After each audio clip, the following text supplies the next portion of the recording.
Operation thunder Palakkad excise squad നടത്തിയ പരിശോധനയിൽ 5.5 kilo കഞ്ചാവുമായി പൊന്നാനി സ്വദേശി പിടിയിലായി. പാലക്കാട് ഒലവക്കോട് ജംഗ്ഷൻ റെയിൽവേ സ്റ്റേഷനിലെ പ്രധാന കവാടത്തിന് വലതുവശത്തുള്ള ഓട്ടോ പ്രീപെയ്ഡ് ബൂത്തിന് സമീപത്ത് വെച്ചാണ് പിടിയിലായത്.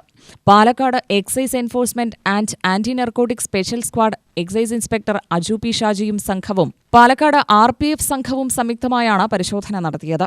5 കിലോ 570 ഗ്രാം കഞ്ചാവ് കൈവശം വെച്ച് കടത്തിക്കൊണ്ടുവന്ന കുറ്റത്തിന് മലപ്പുറം ജില്ലാ പൊന്നാനി താലൂക്ക് എഴുവത്തുരുത്തി വില്ലേജിൽ ഇരണ്ടവക്കുന്നുമേൽ വീട്ടിൽ 39-കാരൻ ബബീഷിനെ അറസ്റ്റ് ചെയ്തു.